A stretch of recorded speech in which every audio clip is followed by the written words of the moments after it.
You're listening to Kat Feeney on ABC Radio Brisbane and Queensland. Phil McGann is the Director of Claritude Financial Planning, and I flicked you a little email before our chat this afternoon, Phil, with some data from ASIC about the way that young people are responding to some of the cost of living pressures. And I thought this was interesting because you actually come to us this afternoon with a bit of a warning about buying now and paying later this festive season. And it seems as though that Gen Zs have a bit of a problem with this. What do you make of the figures? They do. Oh, it's ASIC? awful. Some of the figures there are really a bit disturbing when you sort of look at how people's first at that sort of age group, they're finding it a bit tougher than maybe a lot of people. Incomes are low at that sort of age. And they're sort of resorting to buy now, pay later as one of their go-tos to get through. In Queensland, they are more than twice as likely than other age groups to sign up for a buy now, pay later product, and 3 times more likely than other age groups to borrow money from their family to help cover the costs of living. I know. I mean, borrowing from the family, that's one thing, and that's probably a lot better way to go than these buy now, pay later ideas. The idea behind those cards is they're not credit cards. There's no interest charge on them. They are sold on the basis of get the item you want now and you actually pay it off over 4 equal instalments. Sounds great. But really, realistically, they are a bit of a debt trap, I feel. They're easy to get into. They're very easy to acquire. And you'll find some of the young people out there who are finding it difficult maybe throughout the year, but particularly at this time of the year, trying to buy presents for loved ones and whatnot. They may end up with 3, 4, 5, 6 of these cards. And they're just not the thing to do. Well, it seems as though, according to ASIC's research, that Gen Zs in Queensland are the most financially stressed in the country. Now, obviously, we are approaching a time of year where we do push the budgets a little bit, irrespective of what generation you belong to. Yes, they're all like that. And so I suppose I'm interested in hearing from you some smart ideas around getting through this period without blowing a hole in the budget. Correct. So maybe reconsidering your buy now, pay later approach is one thing. Is one thing, to not get to that stage. But it really starts right at the beginning, planning and budgeting, those boring sort of topics we talk about. But realistically, you want to sort of sit down and say, right, I've got Christmas coming up in 6 weeks. Who do I have to buy for? What do I have to buy? How much do I want to spend? Stick to a budget and actually work it through there. And just basically try to actually be realistic about what you've got to spend on these things, because you don't want to get into that debt trap and say, well, I better just get a couple of those buy now, pay later cards, or the credit card will go a bit harder or whatever. Not good. So starting at a budgeting, planning and working out what you really want to spend money on. Okay. You also recommend as a financial planner to shop online. Why? Shop online. Basically, you know what sort of products you want to do. So you say, right, I want to buy this X, whatever it is. You can go online and you can basically look at 4 or 5 or 6 or 8 different merchants selling exactly the same product, and you can buy the best ones you can find there. So that's one reason. It saves you a lot of time and effort.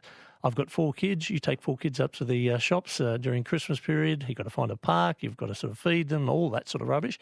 But then it's very impulse buying. You go to these big shopping centres and you don't buy what you think you're going to buy. You buy that plus other things. Right. Whereas if you're online and you can compare them to other items and say, well, bang, that's exactly what I want, and you've got a limit and you do it at your time, it gets delivered, done. And sort of doing it now before the rush is on. Yes, before the rush is on. Because not everyone can shop online. Right, No. let's appreciate that. But if if you're getting in before it's crazy and you're in that cooler, calmer state of mind, Yes, that's you're it. probably more likely to make sensible purchasing decisions.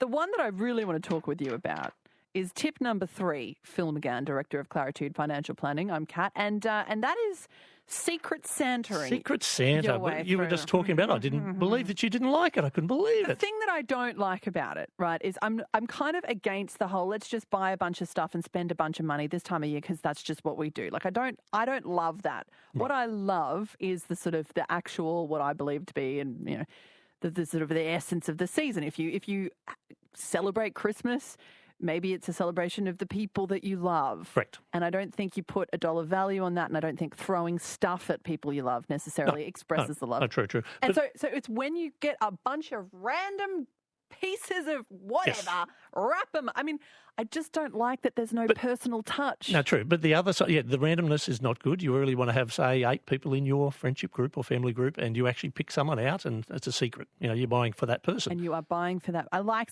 that's what I've heard this afternoon that's different to the way that I've done Secret Santa that I like. Maybe you've just done it wrong. Come on. Yeah, maybe come I on. have. Now, the other thing is that the alternative is if you've got 8 or 10 people in your family, do you buy one decent present or you buy 10 mediocre presents? Yeah. We've only got so much money to spend. Yep. So if you divide your present pile up between 10 people, it's a lot harder than buying it between one. Now, you've landed on the number 10 because you're one of 10 kids. I'm one of 10 kids, so I can remember that well. Lots and lots of presents under the tree that we all bought for each other, and they were little bits of not too much. Right. It was great, but no, not as much anymore. And I'm in a big family, and when I'll go to Christmas this year, we'll probably have about 40 people and an extended family gathering. So how do you do it we do in Secret Santa? 2023? Yeah. How we do it is a stealing game.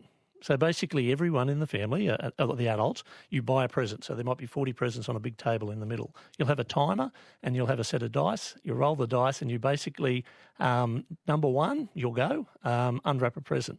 If you roll 2, you've got to pass to the left by 2 or pass to the right by 3. And then number 4 would be you can steal a present. So basically by the end of the 10 minutes, all the presents are unwrapped and I sort of get the last go and I can get the best present on the table. According to you and what you value as the best present. Indeed.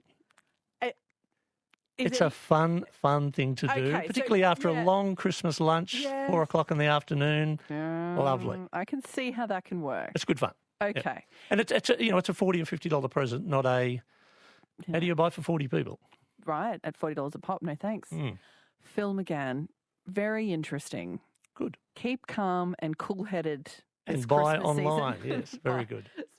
Smart shopping with Phil McGann. Thank you very much.